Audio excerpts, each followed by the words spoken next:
세상에 떠도는 기묘한 괴담들. 첫 번째 이야기, 전라남도 신안 어선에서의 소름 끼치는 실화괴담. 사건이 일어난 시기는 2016년 7월 16일 오전 3시 30분이었습니다. 범인 이씨, 당시 34세가 전남 신안군 임자면 제원도 인근 해상에서 동료 선원 이모 씨를 힘으로 들어올려 바다로 던진 사건입니다. 범행을 저질렀던 당시 교도소에서 출소 후 불과 8개월 만에 다시 범죄를 저질렀습니다. 사건의 범인이었던 당시 34세의 선원 이 씨는 자신보다 17살이나 많은 선배 선원을 바다에 집어던져 죽게 만들었습니다.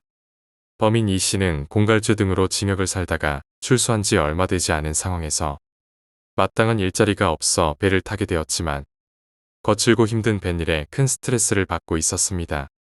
배를 타기 전에도 성실함과는 거리가 먼 생활을 했기 때문에 전과 시범에 이 씨가 익숙하지 않은 뱃일을 잘할 수 없었습니다. 본인과 잘 맞지 않는 일을 선택한 것 자체가 문제였으나 그는 이를 포기하는 대신 자신이 받는 스트레스를 모두 만만해 보이는 피해자 A 씨와 B 씨 등 주변 선배 선원들에게 풀고 있었습니다.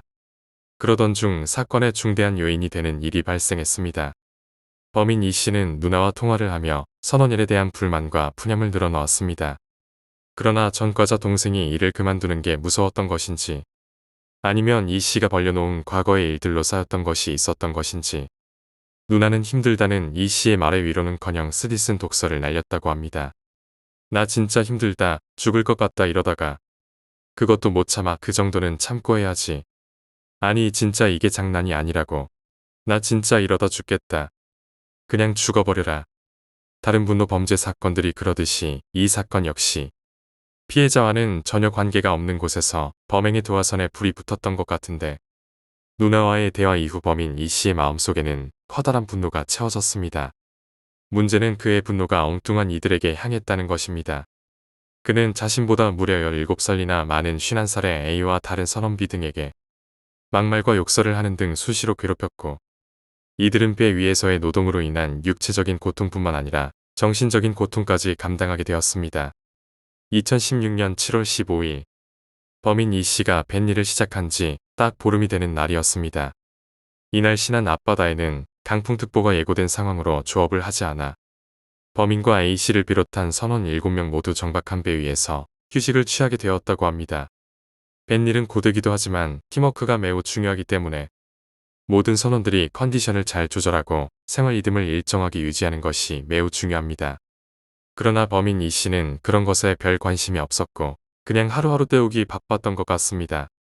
밤 11시 반쯤 이미 모든 선원이 잠자리에 든 시간이었지만 이 씨는 출출함을 느꼈습니다. 보통 사람이었다면 남들 다 자는 시간인 만큼 허기를 좀 참아보거나 아니면 스스로 해결했을 테지만 범인 이 씨는 그대로 피해자가 잠든 침실로 가서 그를 깨웠습니다.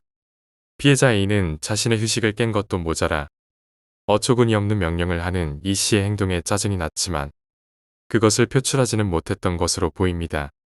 이 씨는 30대의 젊은 나이 키가 185cm로 건장한 체격이었고 그에 비해 A 씨는 51세 중년의 160cm에 불과한 왜소한 체격이라 싸움 자체가 불가능한 체격 조건과 나이였습니다.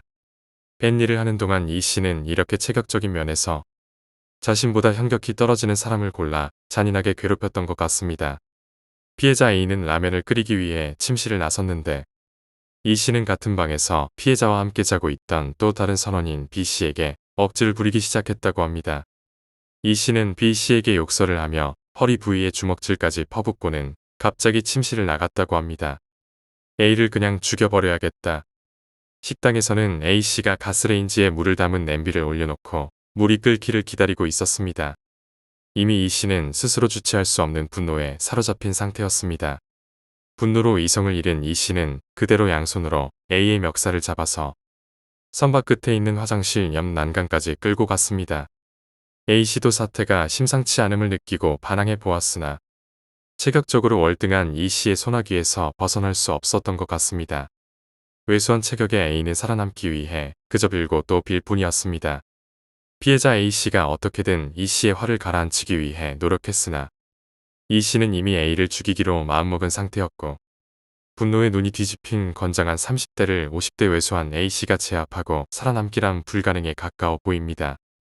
E씨는 A씨의 멱살과 등을 잡아 그대로 난간 위로 들어 올렸고 A씨 역시 죽음 앞에서 초인적인 힘을 발휘해 보았으나 허사였고 A씨는 강풍특보 등으로 인해 거센 바람이 불고 한치 앞도 보이지 않는 어두운 밤 바다로 내동댕이 쳐졌습니다. 그러나 2m가 넘는 파도 속에서도 A씨는 최초 살아있었던 것으로 보입니다.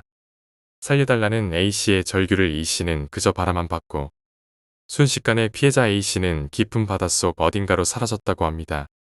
이후 A씨의 비명을 들은 B와 다른 선원들이 갑판으로 나와 E씨에게 무슨 일이 있었냐고 물을 때만 해도 E씨가 자신은 아무것도 모른다며 오리발을 내밀었다고 합니다. 16일 새벽 3시경 이 일에 대해서 알게 된 선장의 신고로 검거된 범인 E씨는 끝내 경찰의 추궁의 범행을 자백합니다. 몇 가지 부분에서 덜미를 잡히긴 했지만 만약 E씨가 처음부터 B씨를 폭행하며 A를 죽이겠다는 말을 하지 않았다면 그리고 끝까지 B가 혼자 미끄러져서 사망했다고 자신은 모르는 일이라고 발뺌했더라면 사건의 결과는 전혀 달랐을 것입니다. 끝까지 범인 E씨는 피해자가 라면을 끓여주지 않아 살해했다고 일관되게 주장했다고 합니다. 범인 E씨는 재판 결과 징역 13년형을 선고받았습니다.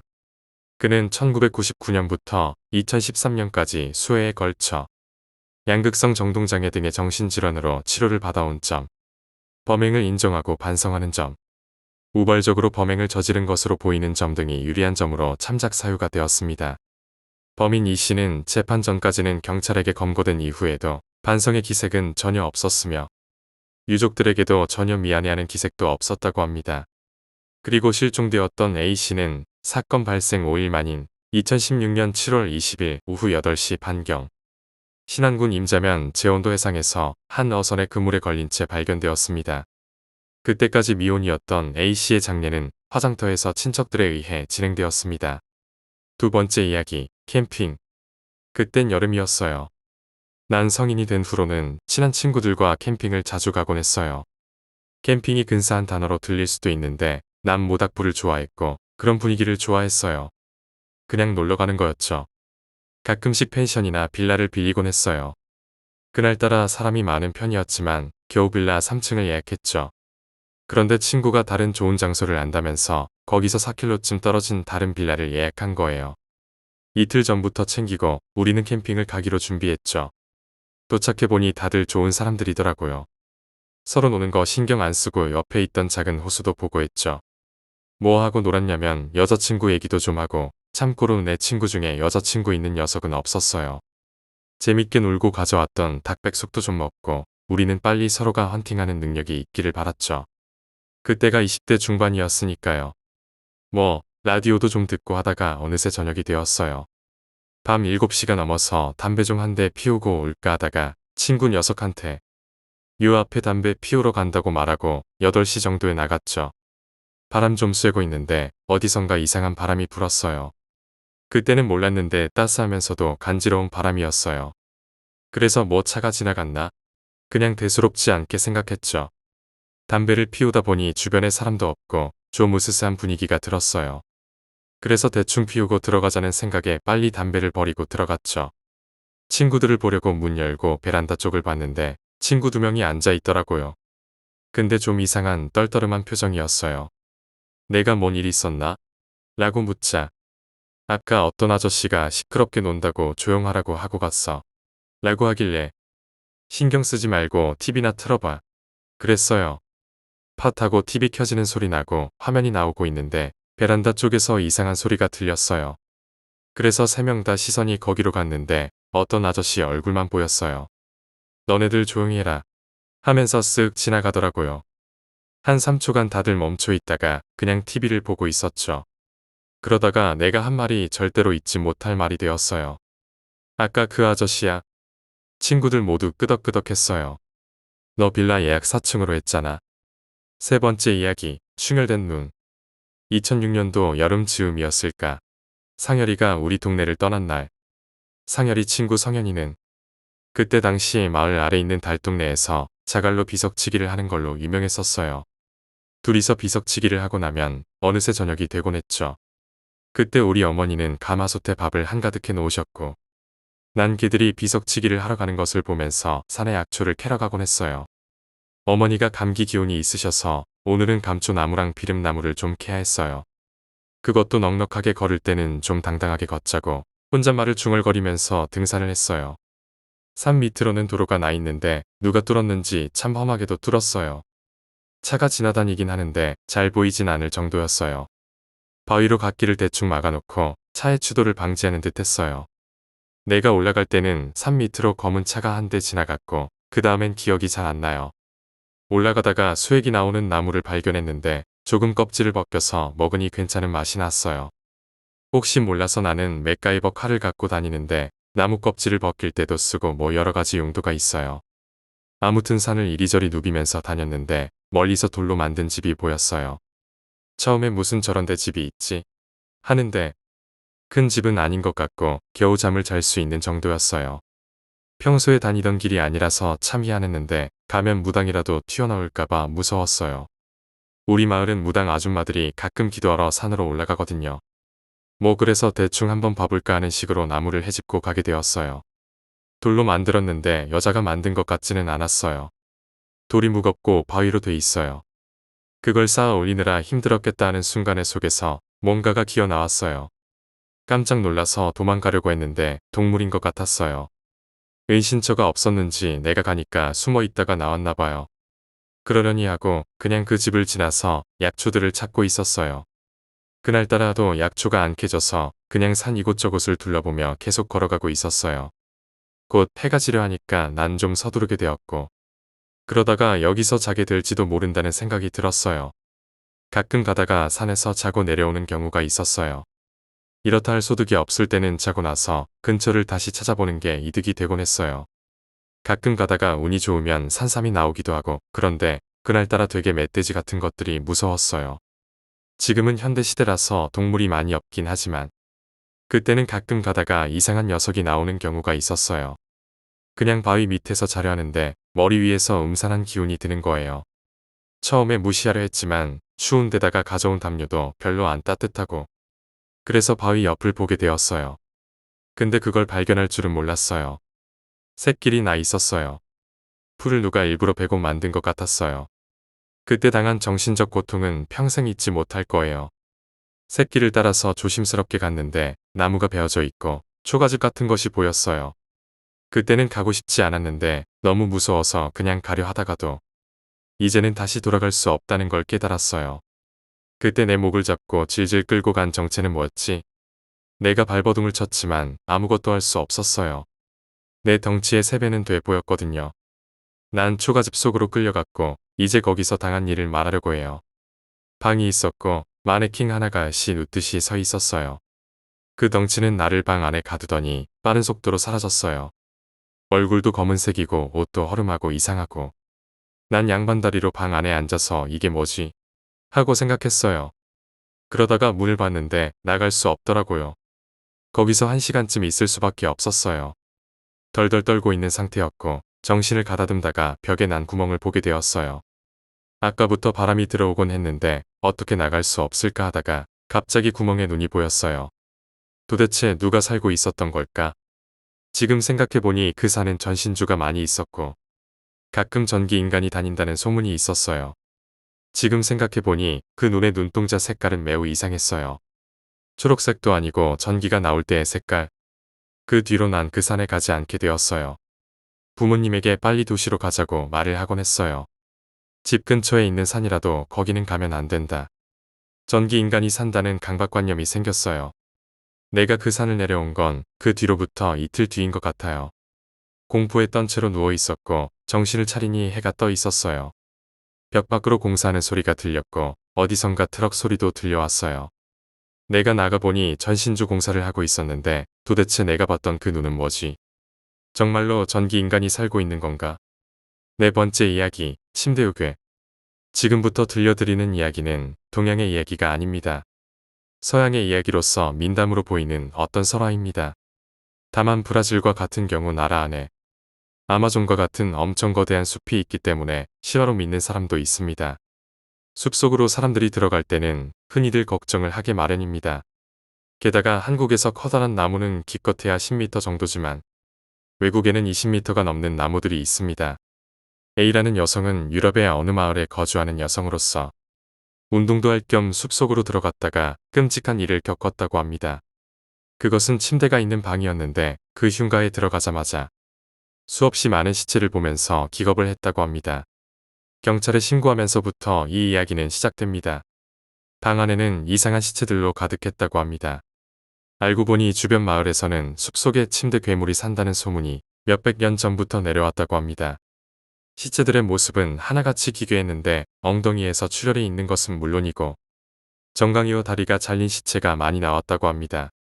이 괴물은 침대 괴물이라고 불리는 괴물이었는데 주변의 속설을 들어보면 이렇습니다. 사람보다 덩치가 2배 더 큰 이 괴물은 숲속을 돌아다니며 사냥을 한다고 합니다. 그리고 동물들을 날로 먹으며 돌아다니는 괴물이라고 합니다. 남성보다 더 크기 때문에 곰도 잡아먹기 쉬웠을 거라고 합니다. 사실 보통 남성의 3배는 된다고 하니 말이죠. 이 요괴는 커다란 집에 살면서 수없이 돌아다닌다고 합니다. 나이는 100세가 넘었을 거라 합니다. 유랑자들을 발견하거나 사람들이 때로 모인 곳에 가기도 한다고 합니다. 성인 남성 2명쯤은 아무 힘도 못 쓰고 그 괴물의 짓이기는 손놀림에 뼈가 탈골된다고 합니다. 이 침대 괴물이 무서운 이유는 여기에 있습니다. 보통 사람들을 납치해서 자기의 방으로 들어가는데 이 괴물은 침대가 하나 있었습니다. 여기에 납치한 사람을 눕힌다고 합니다. 그래서 사람이 침대보다 더 길면 발목을 자른다고 합니다. 그리고 사람이 침대보다 더 작으면 머리와 다리를 손으로 움켜쥐고 늘린다고 합니다. 이 무서운 괴물은 사람을 2가지 방법으로 죽이는 것으로 유명했습니다. 늘려서 죽은 사람은 엉덩이로 출혈이 되어 비참하게 죽었다고 합니다. 그리고 다리가 잘린 사람은 얼마 못 가서 과다출혈로 죽었다고 합니다. 이 괴물은 숲속을 돌아다니며 엄청나게 무서운 존재로 유명하다고 합니다. 한국에도 있을까요? 5번째 이야기, 중국의 수영장 괴담. 저는 초중학교를 중국국제학교에서 다녔습니다. 그때 중국 창장거지에라는 곳에서 살았는데 정문 쪽에 거주민들이 사용하는 공용 수영장이 있었습니다.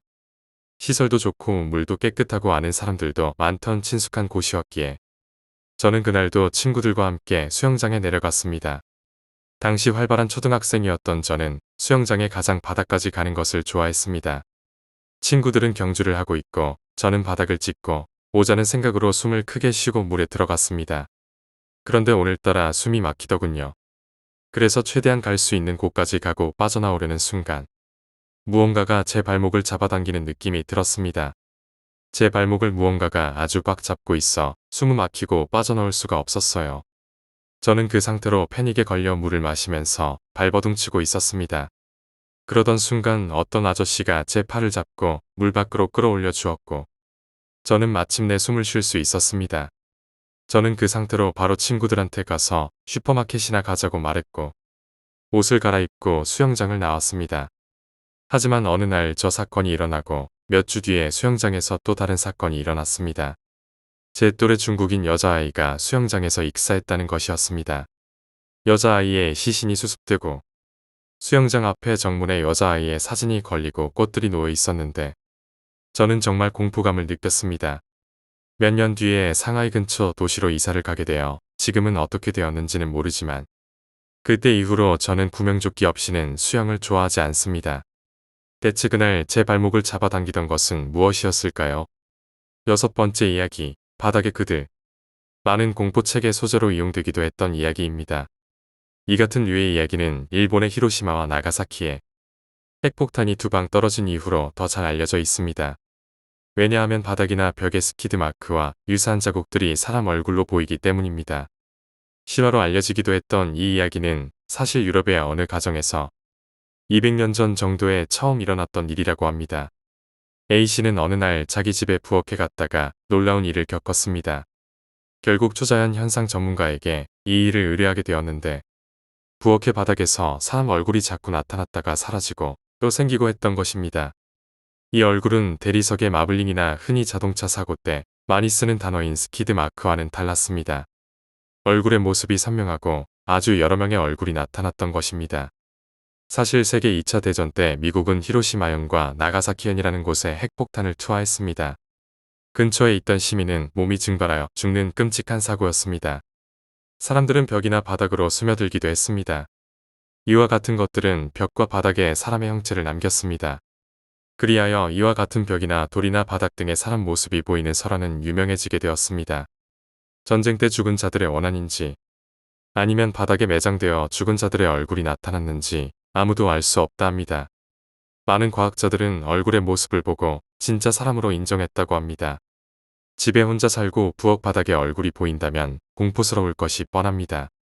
바닥에서 그들이 외치려 했던 말은 무엇인가요? 7번째 이야기, 일본의 무녀가 전하려던 말. 이것은 제 외할머니께서 실제로 체험한 이야기라고 합니다.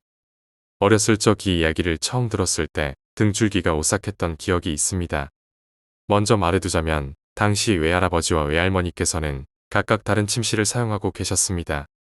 어느 날 아침 외할머니가 외할아버지에게 최근 이상한 꿈을 꾼다 라고 털어놓았다고 합니다.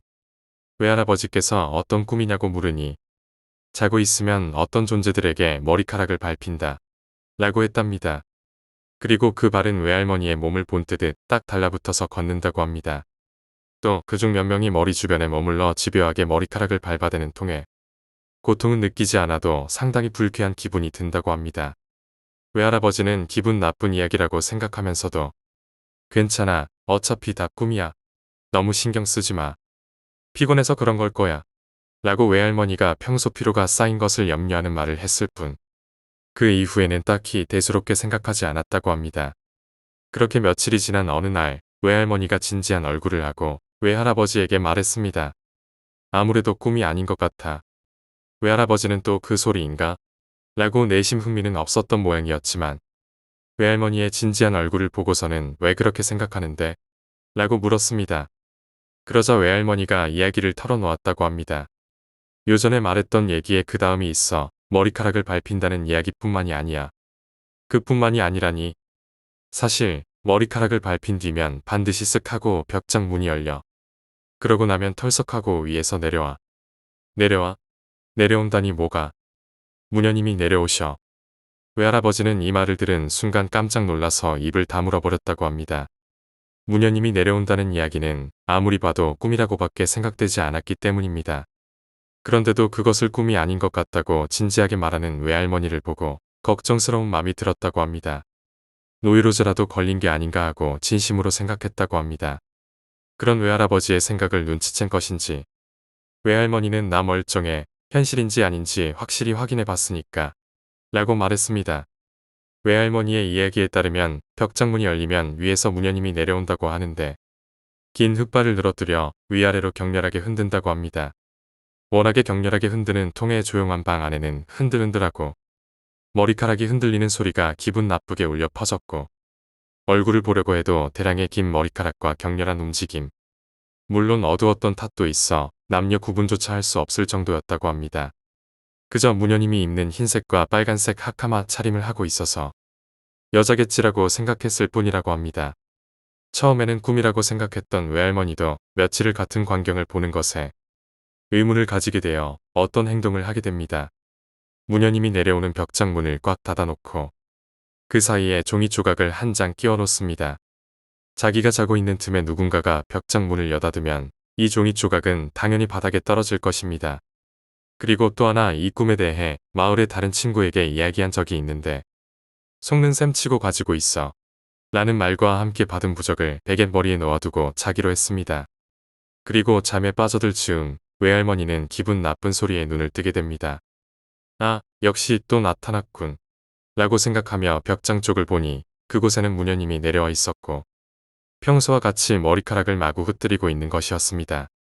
무슨 짓을 당한 것은 아니었지만 이전과 다르게 갑자기 공포를 느낀 외할머니는 손을 모아 필사적으로 잘못을 빌었다고 합니다. 무엇에게 잘못을 빈 거냐고 지적할 부분일지도 모르지만 그 입장에서 생각해보면 외할머니의 행동은 지극히 자연스러운 것일지도 모른다고 생각했습니다. 그러던 사이 외할머니는 그대로 의식을 잃었고 평소와 같이 아침을 맞았다고 합니다. 벽장문에 끼워둔 종이 조각은 누렇게 풍화된 것 같은 상태가 되어 있었습니다. 여닫은 흔적은 없었지만 마치 한참 오래된 종이 같은 상태였던 모양으로 이쪽이 훨씬 기분 나빴어 라고 말하며 외할아버지에게 보여줬다고 합니다. 그리고 외할머니가 가장 기분 나쁘다고 이야기한 것은 부적의 효과였습니다. 부적을 베개 머리에 놓고 잤던 그때 몸 주변을 돌아다니던 발에 꿈을 꾸지 않게 되었습니다. 다시 말하자면 분명히 그 존재가 자기 주변에서 사라지고 없어졌다고 느꼈다고 합니다. 그것은 일종의 영적인 무엇인가로 그 무언가에게 친구에게 받은 부적이 들었다는 것입니다. 지나친 생각이라고 받아들일 수도 있습니다만 그때는 외할머니 나름대로 필사적으로 생각해 내신 방법이라고 생각했습니다. 외할아버지도 그 이야기를 듣고 매정하게 대할 수도 없었던 데다가 혹시나 보통 일이 아닐지도 모른다고 생각한 모양인지 그날 밤 외할머니와 같은 방에서 자기로 했다고 합니다. 다음날 잠에서 깬 외할아버지는 외할머니에게 완전히 같은 꿈을 꿨다 라고 말했습니다. 아마도 외할아버지 생각으로는 아직 믿기 힘든 부분이 있었던 모양인지 그것을 꿈이라고 말씀하셨지만 실제로는 굉장히 두려워하고 있어서 부적을 준 친구에게 함께 찾아가 상담을 하기로 했습니다. 그러자 이야기를 들은 외할머니의 친구는 부적 가지고는 부족해. 그 발과 무녀는 완전히 다른 존재일지도 모르니까 그게 무엇인지 제대로 확인받는 게 좋겠어 라고 말하는 것이었습니다. 이 이야기를 듣고 슬슬 무서워진 외할아버지와 외할머니는 친구가 일하는 절을 찾아가서 불제를 받기로 했지만 실제로 무녀는 사람에게 신 것이 아니었다는 것 같았고 벽장에서 튀어나온다는 건 그곳에 어떤 문제가 있는 것이 아닌가라는 견해를 내놓았다고 합니다. 그 이상은 본인의 힘이 부족해서 알 수가 없다고 했습니다. 문제의 벽장은 아는 목수에게서 제작을 부탁한 것인데 이번 현상을 이야기하고 뭔가 아는 것이 없느냐고 묻자 새파랗게 질린 얼굴을 하고 사죄했다고 합니다. 들은 이야기에 의하면 벽장 문 테두리 부분에 사용한 벚꽃나무가 아무래도 꽤 복잡한 사정이 있다는 것 같았습니다. 간단하게밖에 듣지 못했지만 꽤 오래전 무녀님이 목을 매 자살한 나무를 그대로 목재로 사용했다고 합니다. 그런 부담이 있는 목재는 어떤 경로를 통해 저렴하게 나오는 경우가 있어서 비용 절감을 위해서 몰래 사용한 것 같은데 지인이기도 했고 그쪽에서도 지나치게 사죄하는 태도여서 이 일에 대해서는 원만히 해결을 받았다고 합니다. 그리고 떼어낸 벚꽃나무는 절로 가져가 불제를 받았다고 합니다. 그 뒤로는 아무 일 없이 현재에 이르렀습니다. 다만 무녀님과 발이 대체 어떤 관계였는지는 결국 아무것도 모른 채로 끝난 모양이었고 무녀님이 뭘 전하고 싶었는지도 알 수가 없었습니다. 여러모로 마음에 걸렸던 외할머니와 외할아버지는 마을에서 자살한 무녀에 대해서 아는 사람이나 얘기가 없나 알아보기도 하고 불제를 해준 절에 방문해서 자세히 얘기를 물어보았습니다. 절에서 들을 수 있었던 말은 저희도 무녀분이 자살한 이유에 대해서는 구체적으로 알지 못합니다. 다만 일반적인 자살은 아닌 것 같다는 추측만 하고 있습니다. 본래 그 자살한 무녀와 저희 절은 이 마을을 아주 옛날부터 사악하거나 이롭지 못한 것들로부터 함께 지키는 양대축이었는데 그 자살한 무녀분에 대해 이르러 어떤 악한 존재와 대립하게 된 것 같습니다. 무녀와 저희 절이 함께 어떤 의식을 치렀다는 기록만이 남아있을 뿐입니다. 대립했던 결과는 무녀분이 자살한 결과만이 남았을 뿐입니다. 그 의식에 참여했던 당시 주지스님도 거동이 불편할 정도로 크게 몸을 상하기도 했습니다. 남아있는 가장 구체적인 기록은 아주 먼 옛날에 이 마을 부근에 어떤 악한 존재의 사지를 잘라서 각각 다른 장소에 봉인했다는 글 하나만 짧게 남아 있습니다. 시간이 지남에 따라 관련 기록이나 방법 등은 모두 소실된 상태라 저희도 더 이상은 알 수가 없습니다. 지금에 이르러서는 무녀분이 자살할 때 마땅한 후계가 없었기 때문에 마을 대대로 이어지던 무녀는 이제 완전히 명맥이 끊긴 상태라고 합니다. 8번째 이야기, 고양이 요괴. 이 이야기는 일본의 한 시골 마을에서 실제로 일어난 일입니다. 어느 날 마을에 살던 한 노인이 이상한 고양이를 발견했습니다. 그 고양이는 보통 고양이보다 훨씬 컸고 눈빛이 이상하게 반짝였습니다. 노인은 그 고양이를 집으로 데려와 키우기 시작했습니다. 하지만 고양이를 데려온 이후로 노인의 집에서는 이상한 일이 벌어지기 시작했습니다. 밤이 되면 집 안에서 이상한 소리가 들렸고 물건들이 사라지거나 다른 곳에 놓여 있었습니다. 노인은 고양이가 요괴가 아닐까 하는 생각을 하게 되었습니다. 하루는 노인이 고양이를 지켜보고 있는데 고양이가 갑자기 사람의 목소리로 말을 하기 시작했습니다. 나를 키워줘서 고맙소. 하지만 이제 나를 놓아주시오. 노인은 놀라서 고양이를 놓아주었습니다. 그 후로 고양이는 다시는 나타나지 않았고 집안의 이상한 일들도 사라졌습니다. 9번째 이야기, 괴이한 그림. 한 예술가가 오래된 집을 사서 이사를 갔습니다. 집을 정리하다가 그는 다락방에서 오래된 그림 한 점을 발견했습니다. 그림에는 한 남자가 그려져 있었는데 남자의 눈이 예술가를 바라보는 듯한 느낌이 들었습니다. 예술가는 그 그림을 거실에 걸어 놓았습니다. 하지만 그날 밤부터 이상한 일이 일어나기 시작했습니다. 밤이 되면 그림 속 남자의 눈이 움직이는 것 같았고 예술가는 그림 속 남자가 자신을 쳐다보고 있다고 느꼈습니다. 며칠 후 예술가는 그림을 자세히 보다가 한 가지 사실을 발견했습니다. 그림 속 남자의 눈이 실제 사람의 눈이라는 것이었습니다. 그는 곧바로 경찰에 신고했고 조사 결과 그림 속 남자의 눈은 실종된 사람의 것이었습니다. 예술가는 그 집을 떠나기로 결심했고 다시는 그 그림을 보지 않았습니다. 10번째 이야기, 이계의 문. 어느 날 한 남자가 숲에서 길을 잃었습니다. 남자는 숲을 헤매다 오래된 문 하나를 발견했습니다. 문은 아무 곳에도 연결되어 있지 않았지만 남자는 호기심에 문을 열어보았습니다. 문을 열자마자 남자는 이상한 세계로 빨려 들어갔습니다. 그곳은 이계였고 남자는 이계를 벗어나기 위해 여러 가지 시련을 겪어야 했습니다. 남자는 수많은 시련을 이겨내고 마침내 이계를 벗어날 수 있었습니다. 하지만 그는 다시는 그 문을 열어보지 않기로 결심했습니다. 11번째 이야기, 소리 없는 비명. 한 가족이 새 집으로 이사를 갔습니다. 새 집은 크고 아름다웠지만 가족들은 이사한 첫날부터 이상한 소리를 들었습니다. 밤이 되면 집안에서 누군가 비명을 지르는 듯한 소리가 들렸지만 아무도 그 소리의 원인을 알 수 없었습니다. 가족들은 점점 두려워졌고 결국 한 무속인을 불러 집을 정화하기로 했습니다. 무속인은 집을 조사하던 중 한 방에서 오래된 일기장을 발견했습니다. 일기장에는 이 집에서 살던 이전 가족의 이야기가 적혀 있었습니다. 이전 가족은 집에서 끔찍한 사고를 당해 모두 목숨을 잃었고 그들의 영혼이 아직 집에 머물고 있었습니다. 무속인은 영혼들을 달래고 집을 정화한 후 가족들은 더 이상 비명 소리를 듣지 않게 되었습니다. 12번째 이야기, 저주의 인형. 한 소녀가 벼룩시장에서 이상한 인형을 발견했습니다. 인형은 낡고 오래된 것이었지만 소녀는 이상하게도 그 인형에 끌렸습니다. 소녀는 인형을 집으로 데려왔고 그날 밤부터 이상한 일이 벌어지기 시작했습니다. 인형이 자꾸 다른 곳으로 이동해 있었고 소녀는 인형이 자신을 쳐다보고 있다고 느꼈습니다.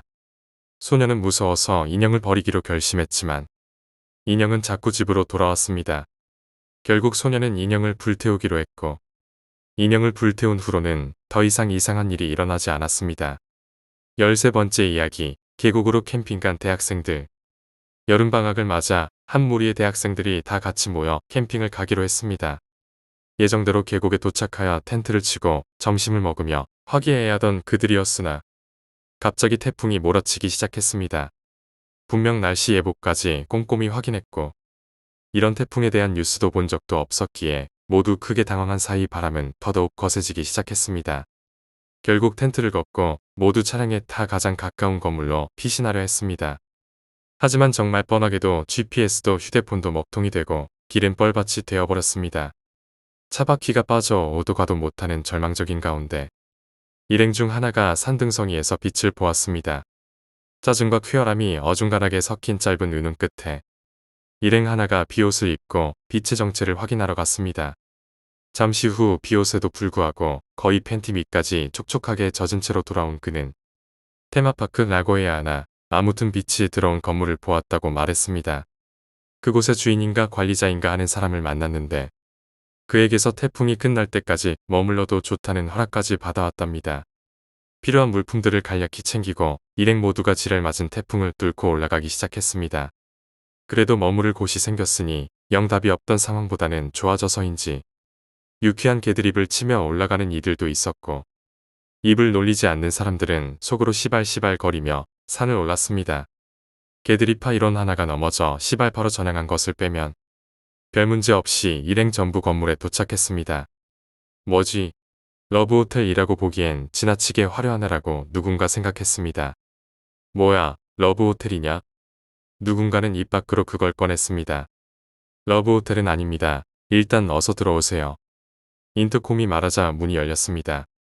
머쓱한 분위기 속에 일부는 소리까지 감시하는 보안의 꺼림칙함을 느끼며 모두 안으로 들어갔습니다.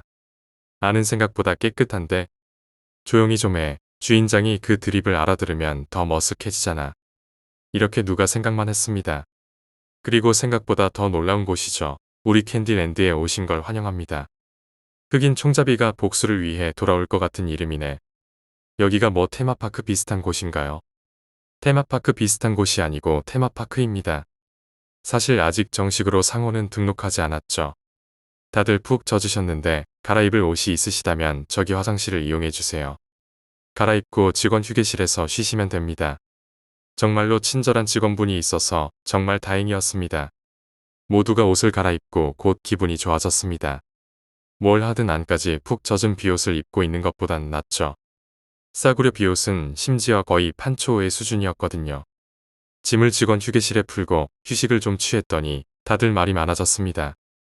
하긴 누가 직원 휴게실에 있는 걸 캠핑하는 것보다 좋아하겠습니까만.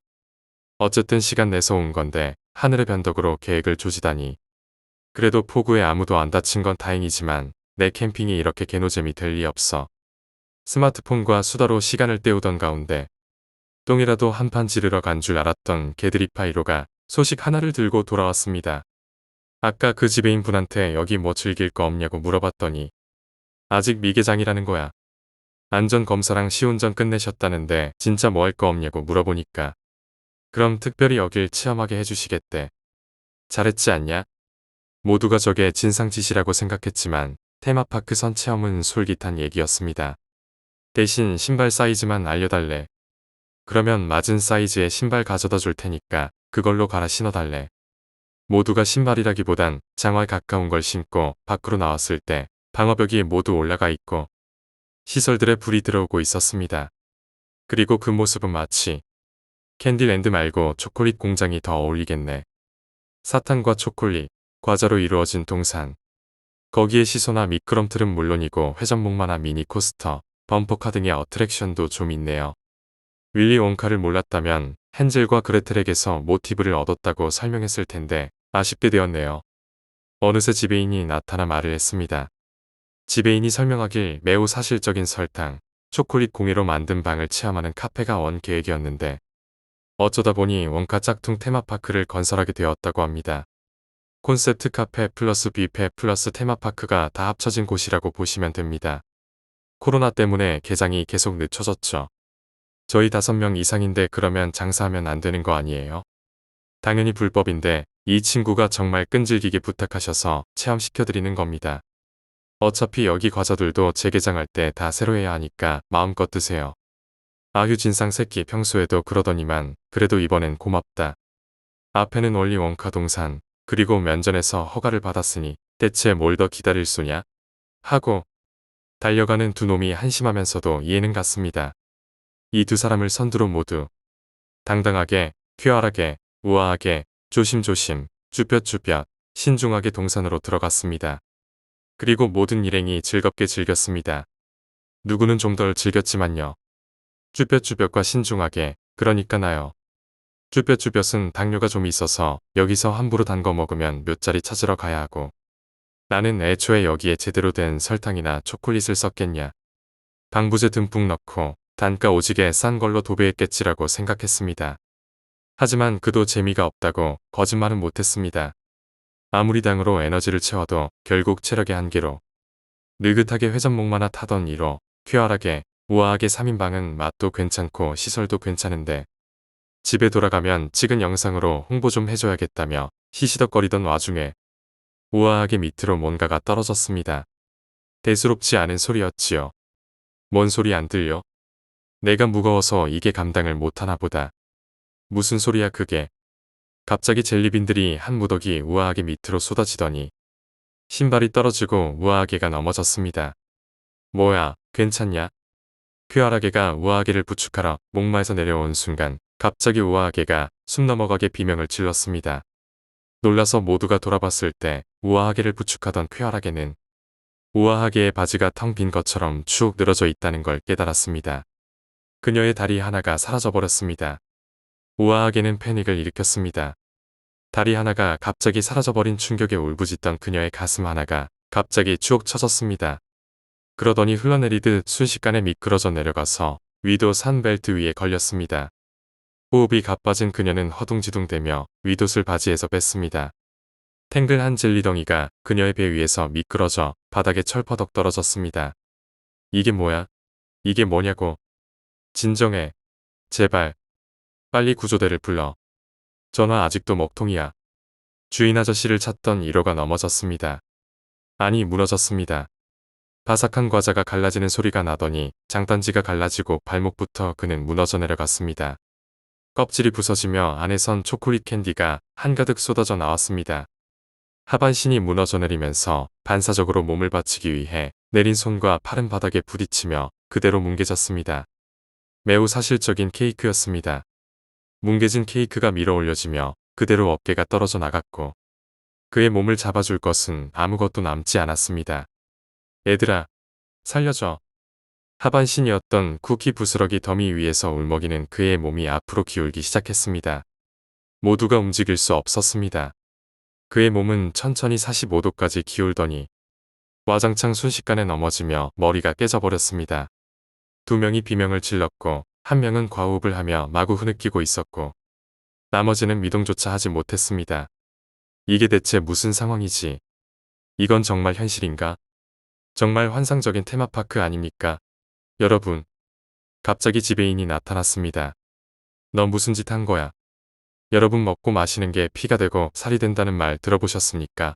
딱 세상에 이치대로 되셨네요. 여긴 지옥이야. 여기서 너희들이 뭘 처먹었든 간에 너희들 몸은 너희들이 처먹은 걸로 변해간다. 나도 그건 어떻게 못해. 그냥 죽은 거야. 그는 우아하게와 쾌활하게에게 다가갔습니다. 대체 우리에게 원하는 게 뭐야? 너희들한테 원하는 게 있을 것 같아? 여기서 나가려고 해본 놈 있니? 못 나가. 그리고 나도 못 나가. 나도 여기 갇혔어. 이런 어이없는 대답에 흐느낌과 정적만이 남았습니다. 무엇을 해야.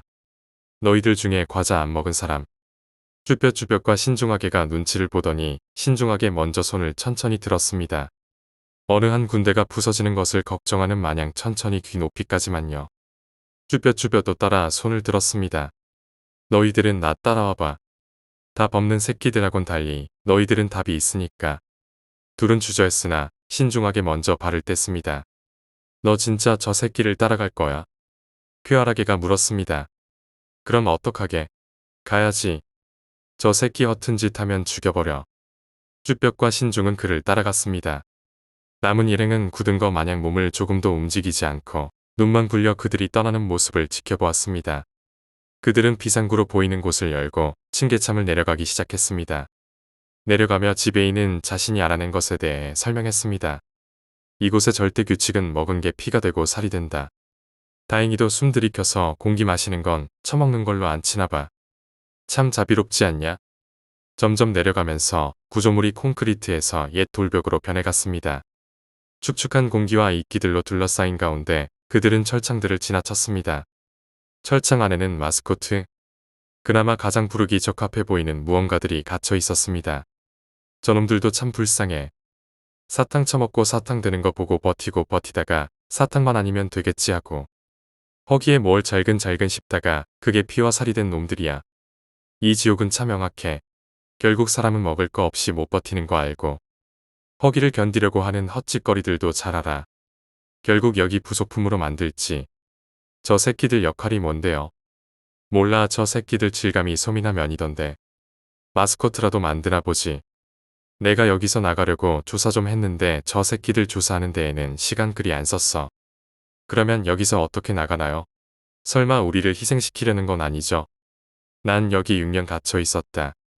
그렇게 간단하게 나갔으면 6년이나 있었겠냐? 난 이 새끼 역시 누구 죽여봤잖아라고 생각했습니다. 6년이나요? 쭈뼛쭈뼛이 말했습니다. 그래 6년. 잠깐만 다시 올라가게 해줘요. 맞아요. 쟤 좀 올려보내줘요. 갑자기 왜 그러냐, 너희들. 당뇨약 먹어야 해요. 그거 없으면 어차피 죽어요. 먹고 오게 해주세요. 저 새끼 혼자 올라가면 남은 얘들이 뭔 짓 당했냐고 난리 날 텐데 저도 같이 좀 다녀오게 해줘요. 이거 진짜 중요한데 지금 아니면 기회도 없어. 너희들 여기 갇혀 지낼 거냐? 지금 죽으면 소용없잖아요. 제 약만 먹고 오게 해주세요. 이거 진짜 중요하다고. 내가 6년간 조사해서 겨우 얻은 실마리가 있는데 너희들 지금 그걸 망친다고. 생각 있냐? 그러니까 빨리 약만 먹고 오게 해달라고요. 둘 다 부른 거 보면 어차피 사람 많아야 되는 일 같은데 얘 빨리 약 찾아주고 올게요. 너희들 나 못 믿냐? 이 새끼 나쁜 새끼인 줄만 알았더니 빡대가리 새끼네. 그걸 말이라고 하냐? 어느 한 사람이 6년 동안 무엇을 먹든 먹은 무엇인가로 바뀌는 지옥에서 살아왔다. 원가 공원 먹으면 공원 일부행이 될 것이다. 두 사람 모두 이곳에 매점 하나 못 봤던 걸로 기억한다. 혹시 긴급할 때 약 구할 일 있나 찾아봤었다. 응급 환자를 대비한 응급실조차도 없었다. 어차피 매점이 있었어도 거기 있는 건 못 먹을 것이다. 절대 규칙에 따라 먹는 음식이 돼버릴 테니까. 하지만 딱 두 가지 먹을 수 있는 것이 있다. 하나는 자기 자신이고 다른 하나는 이 새끼는 그렇게 사람을 처먹어 놓고 사람이 못 되었네. 그러니까 지금 안 올라가면 뒤진다 이거지. 제 당뇨가 정말 심하거든요. 부탁할게요. 그럼 지금 죽어. 쭈뼛쭈뼛에 양 눈이 중앙으로 모이더니 흰자 위를 드러내며 위를 쳐다보았습니다. 위를 바라보는 시야를 양분하는 기다란 검은 줄. 흘러내리는 따스한 무언가. 이것은 아프다. 꽈당하고 쭈뼛쭈뼛은 선자세 그대로 뒤로 넘어선 채 뒤로 넘어졌습니다.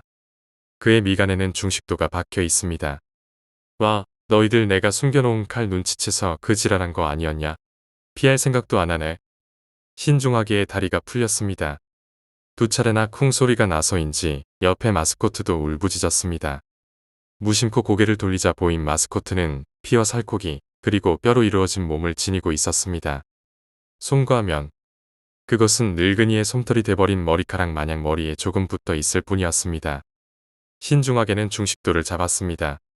하지만 뽑히지 않았습니다. 깊숙이 박힌 칼을 그렇게 당기기만 하면 안 빠지지. 지배인이 신중하게를 발로 후려찼습니다. 옆구리를 차인 신중하게는 옆으로 굴렀습니다. 고통, 분노, 슬픔, 공포.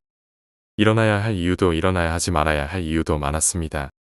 하지만 신중하게는 재빨리 일어서서 도망갔습니다. 그는 계단을 빠르게 올라 비상구로 나섰습니다. 물론 윈가 공원에도 희망은 없었습니다. 쾌활하게는 뛰쳐나온 신중하게를 보았습니다. 이미 무슨 일이 일어났는지 이해한 듯 했습니다. 쭈뼛쭈뼛이 죽었어. 저 지배인 새끼한테 죽었다고. 무서웠는데 내가 머뭇거렸어. 나는.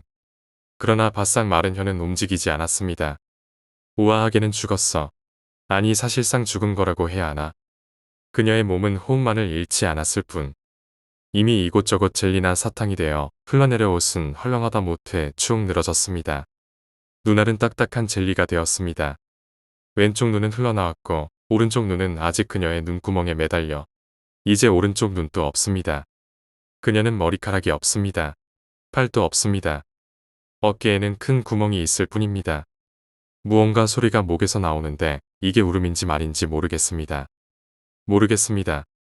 왜 다른 애들은 조용해? 울부짖던 애들 입과 목이 다 바스러져 버렸어. 말이라도 가능한 건 나랑 저놈뿐이야. 평소에 제일 시끄러웠는데 지금은 제일 얌전히 있더라. 그래서 결국 쭈뼛쭈뼛은 죽었어. 죽었어. 다 죽었네. 우리 진짜 개 같다. 쾌활하게는 허탈한 미소를 지었습니다. 그의 눈은 이미 눈물을 내는 능력을 잃어버렸습니다. 과자 새끼들이랑 감동에 상봉 중이네. 존나게 눈물겹다야. 왜 여기까지 올라왔어? 너 아래로 다시 끌고 갈 생각하니까 정말 구토 나온다. 새끼 눈에 힘주는 거 봐. 내가 지배인이라 했지? 내가 임마 6년 근소 긴육 요리사이기도 해. 어디서 재료 주제에 눈을 부릅떠? 칼을 쥔 오른손에 힘을 주며 그가 한 걸음 내디뎠습니다.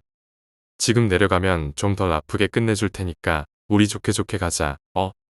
지배인은 신중하게에게 계속 다가갑니다. 아니면 너 과자라도 몰래 먹었냐?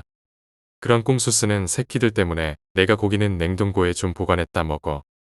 그가 또 다른 한 걸음을 더 내디딜 때 부서져 내려가는 몸으로 그는 주방장에게 몰래 접근한 1호에 가장 친했던 친구가 주방장에게 달려들었습니다. 자신에게 달려든 과자 더미의 질량에 주방장은 넘어졌고 친구는 주방장의 안면을 후려치기 시작했습니다. 과자 주제의 지랄이야. 주방장이 팔을 휘두를 때마다 자신이 팔을 휘두를 때마다 팔은 부서져 갔습니다. 팔이 남지 않자 그는 머리를 박았고 목이 부러져 힘이 들어가지 않자 몸으로 부딪혀댔습니다. 그리고 더 이상 움직이지 못했습니다. 중식도가 지배인의 머리 위에 꽂혔습니다. 하지만 과자가루로 뒤덮인 그의 눈은 아무것도 보지 못했습니다. 그저 그는 따스함과 아픔을 느꼈고 곧 그의 인격은 세상을 떠났습니다. 원카 공원에 처음으로 피와 살이 뿌려졌습니다. 아무도 남아있지 않았습니다. 사탕과 젤리와 과자, 그리고 피와 살뿐이었습니다. 난 이 병신 36 공포 영화 같은 곳에서 죽지 않아. 난 죽지 않을 거야. 그렇다고 살지도 않을 거야. 하지만 캔디랜드에 탈출구는 없습니다. 신중하게는 찾으려고, 나가려고, 부수려고 해봤지만 그 어디에도 답은 없었습니다. 아니 아직 답이 있을지도 모릅니다. 비상구. 그 아래에는 탈출구가 있을까요? 지배인이 못 나간 걸 보면 거기에도 탈출구는 없을 겁니다. 이게 이성적인 결론입니다. 하지만 그대로 멈췄다간 신중하게는 미쳐버릴 것 같았습니다. 그래서 그는 내려갔습니다. 마스코트들에게 힌트가 있는지도 잘 보았지만 어두운 감옥 구석에 그들을 관찰하기는 어려웠고 그렇다고 풀어줄 수도 없었습니다. 애초에 그들도 그저 희생자일 뿐. 초록 돌바닥에서 붉은 핏자국이 시작되어 신중하게 발걸음을 쭉 뒤따라갔습니다. 그리고 그는 두터운 철문을 발견했습니다. 마치 방공호 문 같네요. 그는 손잡이를 기익기익 돌려서 열었습니다. 방 안은 한기가 가득하고 고기가 가득, 아니 시체가 3구에서 5구 있습니다. 해체된 저 고깃덩이는 대체 몇 사람이었을까요? 거기에도 탈출구는 없습니다. 사방이 두꺼운 얼음의 벽으로 이루어져 있습니다. 이제 고기나 먹으며 영영 거기서 살까요? 아니면 죽을까요? 아니면 사람을 포기할까요? 가장 이성적인 답변이 고기 먹으며 살기라는 현실에 직면했습니다. 그는 다시 올라갔습니다. 그리고 직원 휴게실로 달려갔습니다. 산을 오를 때 혼자 넘어졌던 개들이 위로. 차에 놔두면 물건 다 쓸려간다고 자기가 가능한 한도 내의 짐 최대한 다 챙기겠다고 지랄했었던 1호. 부탄가스는 대체 왜 챙기냐고 빙구 소리 듣던 1호. 가장 먼저 죽었던 1호. 그는 직원 휴게실로 찾아갔습니다. 이 지랄 맞은 곳 악몽이 아니면 현실이겠지. 악몽이면 깨겠고 아니면 진짜로 불타겠지. 원카 동산, 타기 좋은 설탕이 차고 넘치고 지하에는 솜과 면들이 좀 있습니다. 사실 부탄가스가 없어도 다 태우고도 남았겠네요. 그래도 신중하게 부탄가스까지 다 챙깁니다. 남김없이 다 태우게요. 그렇게 과자들의 불을 먼저 붙였습니다. 활활 타오르는 불. 캔디랜드가 파이어랜드가 되며 건물의 방어벽이 내려오기 시작합니다. 이 건물은 살아있는 것일까요? 비상구를 통해 이동하려니 비상구가 잠겨 있습니다. 화재 때 열리도록 법으로 규정되어 있는데. 하지만 걱정 마세요. 문고리는 그렇게까지 안 튼튼하고 부탄가스 폭발력은 그리 안 약하니까. 신중하게 하나하나 남김없이 태웁니다. 아무것도 남겨선 안 됩니다. 지하 통로를 지나던 중 그는 갑자기 철창이 열리는 소리가 들렸습니다. 하지만 사람이었던 존재였건만 그들도 불은 무서워했기에 그는 가까스로 두꺼운 철문을 열고 냉동고로 도망칠 수 있었습니다. 아니 냉동고였던 곳으로 도망칠 수 있었습니다. 춥기보단 오히려 따뜻한 그리고 축축한 바닥을 얼음벽이 녹아있는 벽을 보았습니다. 그곳엔 수없이 많은 알들이 붙어 있었습니다. 웅크리면 사람 하나가 들어갈 만한 그리고 사람 비슷한 것이 들어가 있는 알들이 잔뜩 있었습니다. 왜 그 중엔 친구들과 비슷해 보이는 것도 있을까요? 이곳에 절대 규칙. 먹은 게 피가 되고 살이 된다. 먹은 게 자기 자신이 된다. 수없이 많은 사람들을 먹어온 건물은 그 육신뿐만 아니라 영혼까지 먹은 걸까요? 그 건물은 아니 그 건물의 분신이라고 할 수 있는 건물에 새끼들은 사람이 되어가고 있었습니다. 그들이 풀려나면 어떻게 되는 걸까요? 신중하게는 무서워졌습니다. 그 순간 알 하나가 터졌습니다. 죽어가는 건물이 알을 부화시키고 있는 것이었습니다. 그는 빨리 이곳에 불을 붙이려고 했습니다. 하지만 알들이 부화하고 있었고 그 속도가 빨라지고 있었습니다. 알에 불이 붙지만 터지면서 나오는 액체에 꺼져버렸습니다. 시간이 없습니다. 알을 여기서 부화한다는 것은 새끼가 나갈 장소가 있다는 소리겠지요. 그곳이 어딜까요? 그때 그는 알들에서 나온 액체가 한 곳으로 흘러간다는 것을 깨달았습니다. 그 물줄기의 끝에서 그는 벽의 측면으로 난 거대한 배수구를 발견했습니다. 무거운 뚜껑을 옮기는 와중에도 알들은 계속 부화했습니다. 알에서 나온 사람과 같은 무엇이 꿈틀대고 있습니다. 그에게 곧 달려들까요? 저들이 활동하기 전에 여기에 불을 붙일 수 있을지 그는 확신하지 못했습니다. 그도 살고 싶었습니다. 그래서 그는 부탄가스가 가득 든 가방에 불을 붙이고 그게 이곳을 태우길 빌며 배숙으로 기어나갔습니다. 기어나가는 동안 터지는 소리를 들은 것 같기도 하지만 그건 그저 그 건물이 내는 울부짖음이었을지도 모릅니다. 암흑 속에서 지독한 찌꺼기들로 가득한 하수구를 그저 아무 생각도 없이 미친 듯이 기어나갔습니다. 정신이 들었을 때 그는 우물에 뒤덮인 채 차 안에 있었습니다. 아직도 폭풍이 치고 있었지만 그 세기는 많이 잦아들었습니다. 그가 운전을 담당했던 건 다행이었습니다. 그렇지 않았더라면 이렇게 나올 생각도 못했기에 차키를 챙길 생각을 못했겠지요. 차키는 그의 주머니에 잘 있었습니다. 그는 당장 떠나고 싶었고 시동을 걸고 엑셀을 밟았습니다. 헛돌며 그의 마음을 불안하고 다급하게 했던 바퀴는 곧 진창을 빠져나왔습니다. 하지만 그의 마음은 아직도 공포에서 빠져나오지 못했습니다. 그 건물은 정말 살아있던 걸까요? 우린 먹이로서 그곳에 유인되었던 걸까요? 죽은 친구들은 정말 그 건물에 완벽히 먹힌 걸까요? 성불하지도 못한 채 그 건물의 새끼가 된 걸까요? 그 새끼들 진짜로 다 타 죽었을까요? 그 건물은 불타버렸을까요? 정말로 더 이상 신중하지 못하게 오직 신경질적으로 불안하게 핸들을 움켜잡을 뿐이었습니다. 14번째 이야기, 소름 끼치는 수도꼭지. 내가 다녔던 고등학교는 과거에는 소위 명문고등학교라고 불리던 고등학교였다. 낡은 교정은 한때는 전통이 있는 고등학교라는 명목하에 멋지게 보였을지 몰라도 내가 입학하던 시기에는 성적으로 입학하는 그런 것이 폐지가 되어서 그냥 평범한 인문계가 되어 있었다. 성적을 매겨 입학하던 제도가 10년 전에 폐지가 되었는데 원래는 그 고등학교는 들어가기도 힘든 데다가 기숙사까지 딸려있는 형식으로 학교에서 먹고 자고 하며 그야말로 공부를 열심히 하는 학생들로 가득했다고 했다. 근데 그때에도 그랬지만 성적제가 폐지되고 나서도 원체 학교 자체는 멋이라는 것과는 거리가 멀었다.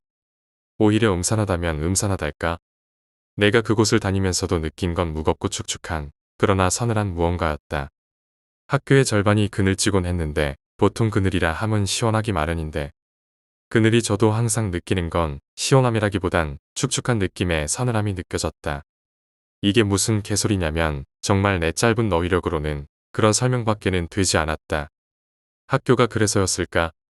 명문고였던 시절에도 내가 입학을 앞둔 시기에도 학생들이 자살하거나 사건 사고로 죽는 일이 있었다고 했다. 교장 선생님은 꽤 나이도 지긋한 분이셨는데 한때 명문고라고 불렸던 것에 대한 자부심인 건지 그냥 앞으로의 학교의 앞날에 대해 걱정을 했던 것인지 학교에 무당을 들여 구술했었다고 했었다. 그 당시 중학교 3학년이었던 내 친구들과 그 학부모님들은 교장 선생님이 늙어서 그렇다. 쓸데없는 데에 돈을 쓴다. 자살하는 아이들이 기가 약해서 그렇느니 자살이랑 무당이 무슨 관련이냐 등등 교장 선생님의 그런 결정을 타박하는 말을 하고는 했었다. 어쨌든 나이를 먹고 자연스레 그곳에 배정되어 나와 친구들은 그 고등학교를 다녔다. 처음에는 아무렇지 않았다. 우리들끼리는 낄낄거리면서 별것 없다며 이야기를 하곤 했는데 한창 고등학교를 다니기 시작하면서 야간 자율학습을 하던 와중 1학년 신입생들 사이에서 괴담이 생겨났다. 1학년과 2학년이 있는 일관에서 귀신이 보인다는 거였다. 이 빌어먹게 오래된 학교는 특이하게도 1관, 2관으로 나뉘어 있었고 1학년과 2학년은 구옥 같은 일관에서 새로 지은 2관은 3학년이 사용하는 구조였다. 중간중간 세월을 더해가면서 신식 건물과 구건물이 어우러진 형태는 차마 어울리기가 짝이 없는 데다가 안 그래도 지어진 지 얼마 안 된 새 건물은 3학년만 쓰는데 이 구린 일관을 써야 하는 마당에 귀신까지 나온다니 나를 포함한 대부분의 신입생은 불만으로 툴툴거렸었다. 와중에 귀신이 보인다는 괴담은 계속 몸집을 불려나갔고 먼 과거의 일관에 어디에서 누군가가 목을 매서 죽었다더라 등등의 이야기까지 들려왔었다. 나중에는 수업 시간에 자투리 시간이 남으면 선생님들에게 학교에 관한 무서운 이야기를 해달라는 아이들도 있었지만 그때마다 쉰소리 하지 말고 공부나 하라며 선생님들에게 일침을 맡기가 일쑤였다. 그런 이야기들을 들으면서 나는 코웃음을 쳤었다. 내 성격은 소심하기가 짝이 없었지만 일명 기가 세다. 강하다는 소리를 꽤 들었었다. 귀신에게 홀리지 않는 체질이었다. 단 한 번도 가위를 눌린 적도 헛개비를 본 적도 없었으니까. 귀신이란 것 자체를 믿지도 않았었고 심령이나 오컬트 따위는 요만큼도 관심도 없었다. 귀신이라니 당연히 그 나이대에 재미 삼아 퍼질만한 이야기이려니 그렇게 생각했었다. 내가 제목에 적은 물소리를 들었던 날도 마찬가지였다. 그날은 평소 같은 금요일이었고 다른 날과 다를 바 없이 맛없는 석식을 먹고 야자 시간을 맞이해 문제집을 풀었다. 한참을 풀다가 문득 나는 소변이 마려워졌었다. 난 슬쩍 교실의 당직 선생님에게 다가가 화장실에 다녀오겠다고 이야기했었고 당직 선생님은 그런 건 제발 좀 미리미리 다녀라 하며 핀잔을 주었다. 교실 밖을 나와 긴 복도를 지나며 다른 반에서 들려오는 문제집 넘어가는 소리, 발자국 소리, 그리고 초여름에 들려오는 작은 풀벌레들, 그리고 복도를 걷는 내 발자국 소리가 들렸다. 마침내 화장실에 도착한 나는 변기에 앉았다. 한참 뒤 슬그머니 일어나려는 때에 키득키득거리며 속살거리는 여자애들의 목소리가 들렸다. 문 바깥에 있는 손을 씻는 세면대쯤이었을까? 더불어 물소리가 함께 들렸다. 찰박찰박 손을 씻는 소리와 여자아이들의 목소리가 들려왔다. 걔가 그랬다니까. 그래서 국사 문제 말인데. 그래 그거 답이 3번인가 그랬었지. 속살거리며 떠드는 목소리에 나는 천천히 일어나 옷을 가다듬었다. 모르는 애들이 있으면 나가기 뻘쭘한데 언제 나가는 거야? 나는 조금 푸념하면서 그 아이들이 얼른 나가길 기다리기로 했다. 하지만 그 여자애들은 나갈 생각이 없는 모양이었다. 한참 자기들끼리 시험 문제에 대한 이야기를 늘어놓는데 그 이야기에 온갖 푸념을 섞어가며 말하는 통에 전혀 끊길 기색이 아니었다. 슬슬 짜증이 난 나는 변기에 물을 내리며 문고리를 돌렸다. 왜인지 몰라도 문이 잠금 장치를 여는 소리가 천둥처럼 크게 들리는 것만 같았다. 문고리를 돌리는 순간 그 여자아이들은 마치 약속이라도 한 듯이 입을 다물었다. 물소리 많이 들려왔다. 쟤들도 누가 있었다는 걸 알고 나니 창피했나 보지. 나는 투덜거리며 문을 열었다. 하지만 눈앞에 들어온 건 아무도 서 있지 않은 세면대들과 틀어진 채 물만 줄줄 쏟아지는 수도꼭지였다. 언제 나갔지? 이렇게 빨리 나갈 수 있다고. 조금의 발자국 소리도 없이. 나는 의아한 느낌과 동시에 무겁고 눅눅한 공기를 느꼈다. 여름이라 후텁지근한 거야. 나는 스스로에게 계속해서 되뇌었다. 빨리 나간 거야. 나도 누가 내 이야기를 엿들었을 수도 있다고 생각하면 창피하니까. 나는 문득 세면대에 달린 거울을 보기가 싫다는 생각이 들었다. 눈을 개슴츠레 바보처럼 뜬 나는 손을 황급히 씻었다. 그리고 틀어져 있던 꼭지를 다시 잠갔다. 그리고 최대한 아무 일도 없었다는 듯 천천히 몸을 돌려 밖으로 나갔다. 그래 충분히 있을 수 있는 일이지. 막 세 걸음쯤을 걸어갔을 때 화장실에선 다시 누군가가 꼭지를 젖혀트는 소리가 들렸다. 물소리가 들렸다. 나는 발이 얼어붙기 전에 다급하게 그렇지만 최대한 태연하게 다음 발자국을 옮겼다. 쟤 같지? 아까 그 여자애들 중 한 명의 목소리가 물소리와 섞여 키득거리며 귓속으로 파고들었다. 그때부터 나는 교실로 냉큼 달달려갔다. 더 이상 그곳에 있기 싫었다. 나는 그 뒤로 그 화장실에 가지 않았다. 우리 교실에 2층 화장실이었는데 아무리 번거로워도 3층이나 1층에 가곤 했었다. 2학년이 되었을 때 교장 선생님은 왜인지 2층 화장실을 메꾸고 다른 화장실을 만들어 버리셨다. 전기 배선과 수도관 문제 때문이라고 했다. 시도 때도 없이 꺼졌다 켜지는 불, 자꾸만 물이 새는 수도관. 그날 내가 경험한 것은 나만 겪었던 일은 아니었던 모양이다. 배선 문제라고 했지만 과연 그게 배선의 문제였을까? 그럼 그 여자아이들은 누구였을까? 수도꼭지는 누가 비틀어서 물을 틀었을까? 15번째 이야기, 시선. 나는 백수다. 아니, 정확히 표현하자면 몇 달 전까지는 백수였다. 집에서 매일같이 들려오는 부모님의 잔소리와 밥 먹을 때, 화장실 갈 때, 잠시 집 앞으로 볼일 보러 갈 때, 계속되는 부모님의 눈초리에 모시겨 출가한 뒤 운 좋게 며칠 전 면접 봤던 회사에서 합격 통보를 받게 되었다. 근데 이 회사는 조금 이상하다. 자꾸 사람들의 시선이 느껴진다. 일은 그렇게 바쁜 건 아닌데 어쩐지 직원들 간의 관계가 너무 서먹하다. 담배 피우러 옥상에 올라가니 타 부서 직원이 말하길. 내가 입사할 수 있게 된 이유가 우리 부서에서 누구 한 명이 자살을 했단다. 그때부터일까? 혼자 사는 집에 들어가면 묘하게 시선이 느껴졌다. 나는 운동을 좋아한다. 원래가 야행성이라서 낮보단 밤에 돌아다니는 걸 좋아하고 인적이 드문 공원에서 간혹 땀 흘려 운동하기도 한다. 야밤에 건장한 남성이 어두컴컴한 공원에서 서성거려서 그런가? 또 시선이 느껴진다. 흠뻑 젖은 몸을 이끌고 집에 돌아가 샤워를 한 뒤 냉장고에 넣어둔 시원한 맥주 한 잔과 책상 앞에 앉아 영화를 보려던 찰나 또 그 시선이 느껴진다.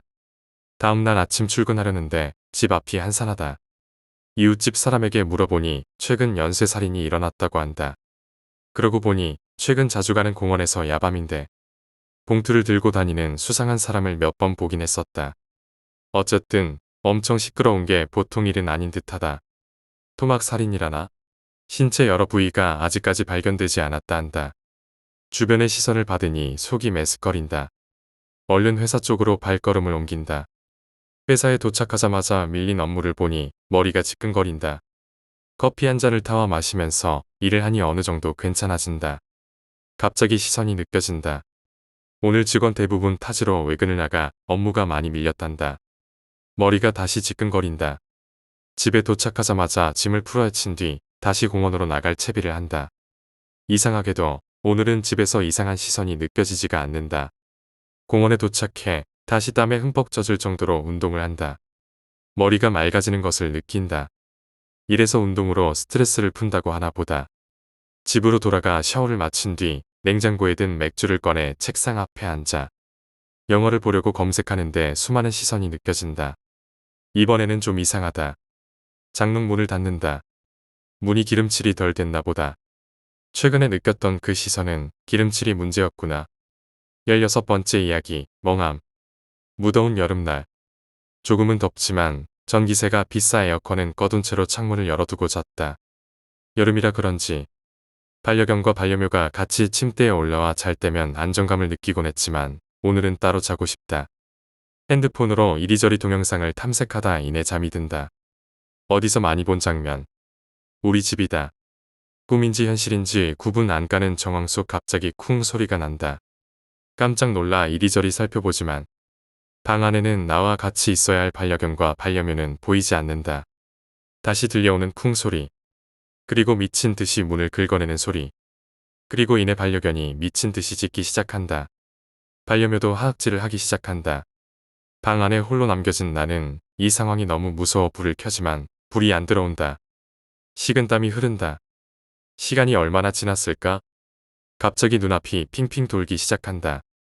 날이 더워서 그런지 이상한 꿈을 꿨나 보다. 핸드폰을 보니 새벽 4시. 목이 말라 물병을 찾는데 주변에 반려견이 안 보인다. 그리고 이내 소리가 들린다. 까드득 까드득. 그리고 들려오는 반려견의 울부짖음. 내 옆에 있던 반려묘는 갑자기 천장을 바라보고 하악질을 시작한다. 몸을 움직일 수가 없다. 어디선가 본 듯한 장면. 전등 스위치를 눌러보지만 불은 안 들어오고 반려견과 반려묘의 행동은 점점 거칠어진다. 갑자기 머리가 핑 돌며 시야가 어두워진다.